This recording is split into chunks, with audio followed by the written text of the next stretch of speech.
Hello friends, I'm Danielle and welcome to the garden. Today we're actually in a little bit different location. We're right by our house by some of our beautiful hydrangea plants. I absolutely love hydrangeas and we're going to be talking about doing fall propagation of hydrangeas. Now, why should you be propagating hydrangeas? First off, they're beautiful, they have beautiful blossoms, and I've found that they just blossom for such a long time. We'll get these nice blue blossoms and then they actually start to change color into pink. So I don't know, I'm in love with them. And then once you actually start propagating hydrangeas, it's going to be really hard to stop because they're a really easy plant to propagate. They do really well.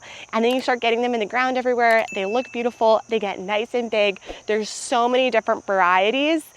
And what's amazing about it is when you do start propagating, you're gonna get all those free plants that you can be sharing with friends, family, selling at your farm stand, or just putting around your property, and they are just beautiful. We're gonna be talking about how to actually get these guys propagated, and we'll talk about some pros and cons of doing it in the fall versus the spring. To kick it off, let's talk about fall propagation versus spring propagation. Fall propagation is an amazing time to propagate your plants because one, you're usually going to have cooler temperatures, which means that it's not going to be as stressful for your plants as they're getting started out. It's usually a lot moister during the fall time, which means less watering on your part. And as long as you're doing it at the right time in fall, which you can be doing it from early spring all the way until early fall. You don't want to do it too late, especially if you're going to be putting them in the ground. You want to make sure, first off, that they're in the ground around 6 weeks before the first frost date. So you want to be propagating them a good bit earlier than that. We're here in September, and I did some propagations in late August that we'll show you in just a bit, but you definitely want to make sure that you're getting in early. Now, some cons of doing it in the fall is you might not give yourself enough time for the propagated cuttings to actually take a root before the winter, and they will not survive. Also, if you have a really cold winter, they might not survive because they just don't have the strength to endure it. Their roots are not strong enough and they just haven't gotten enough in order to take it in for that time. Okay, let's talk spring propagation. Spring is an amazing time to propagate really any plant that you can propagate. This is because you're gonna find that it has new growth, it's already starting to grow. A lot of that energy has been pushed out to grow, and you have a much longer time for your cuttings to actually start rooting before it gets too cold. So they're able to really root in there. Now the cons are it can get quite hot. So if you're not looking after your cuttings or they're in a spot that's too sunny, then they can just get burnt to a crisp and they will just not last.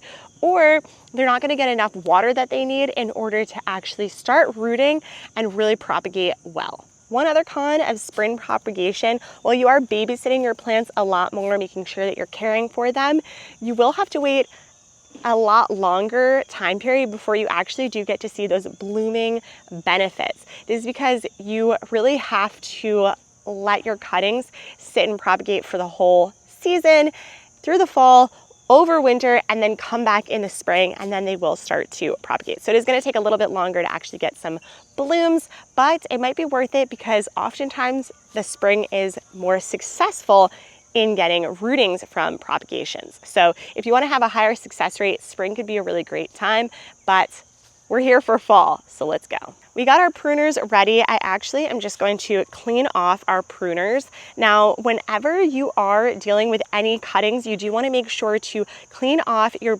pruners beforehand so that they don't spread any funky diseases. And now let's talk about where you want to get your cuttings from. So there's really 2 points that you can be doing your cuttings from. You can be doing it from a flower cutting, or you could just be doing it from a leaf cutting.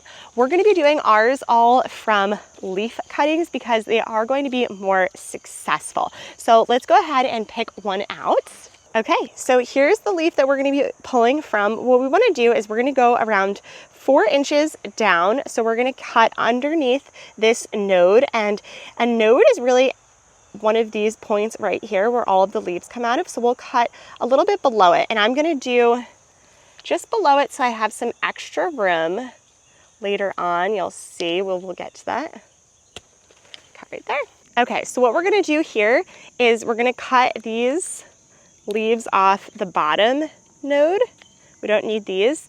And then I'm actually gonna cut the leaves up here in half. This way they just don't take up as much room in our propagation area.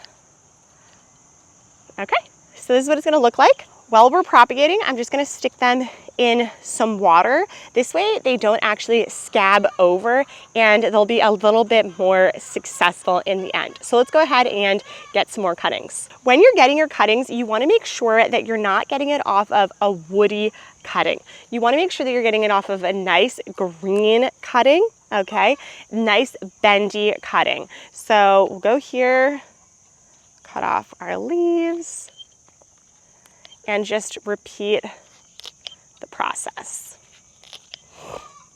Okay, we are here in the garden at my potting table so we can start to do some of our propagations.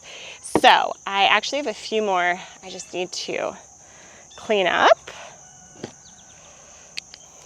I'll do that right here. Now you can compost your hydrangea leaves. Something to note is that hydrangeas and hydrangea leaves can be poisonous to chickens. So definitely watch out before you put them into any chicken coop area, just in case. Okay, so I've gone ahead and created my Dip and Grow rooting hormone. I really like working with this. We've had a lot of great success with this specific rooting hormone, so I highly suggest it. And now what we're gonna do is we're going to take our cuttings. So remember we gave them a little bit of space right here. We're gonna actually cut right below the node. And we gave them some space so that we could come back here and cut them off, just in case they did kind of close up a little bit.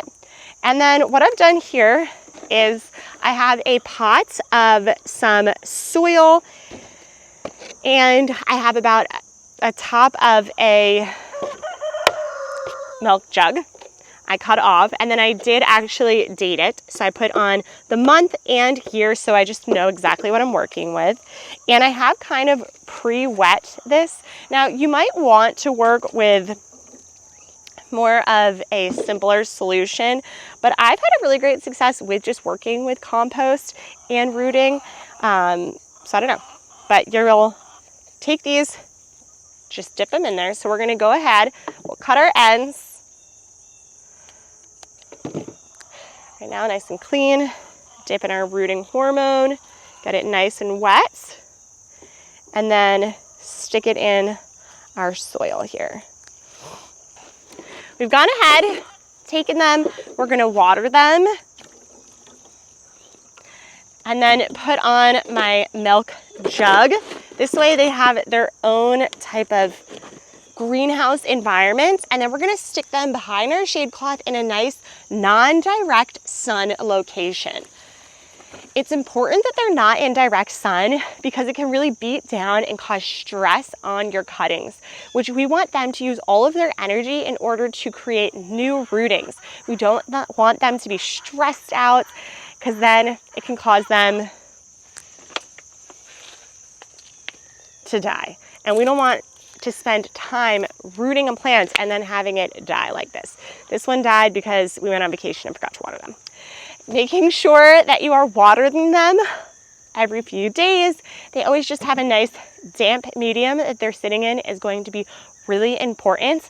And then also make sure that you wash your hands. Rooting hormone is a chemical, and you want to make sure that you're not eating things or touching your face after using it. Now that you've spent the time to actually get your hydrangeas cut, you've propagated them, they're in a great spot, you're watering them, we want to make sure that we're overwintering them in the right way. So what you can do if you do get your cuttings in nice and early in the fall and they start to establish some roots, then we could try to separate them out and get them into the ground. You want to get them into the ground around 6 weeks before the first frost date. If you're not able to do that, then we can always put them in a greenhouse. You can put them in a nice area that's going to be safe from the environment, so the wind, snow, really harsh cold weathers, you can even just put them next to the side of your house so they're protected from that. If you have a shed, they can overwinter there, and then in the spring we can go ahead and get them in the ground as well. Okay, so you've successfully been able to get your hydrangeas to roots, and now we want to make sure that we're getting blooms every season. How do you make sure that you're getting beautiful hydrangea blooms? Well, you want to make sure first off that you're watering them consistently.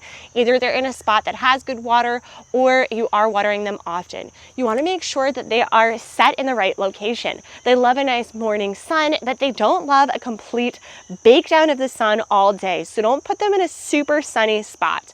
Like we had right underneath our house, they have nice shade, and you've seen that they have grown gigantically. They also do love a great pruning. Not all perennials are going to be plants and that's it.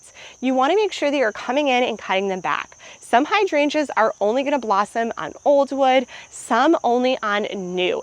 So if you do have one that is only new, you do want to make sure that you're cutting them back and you're making it so that they can still bloom.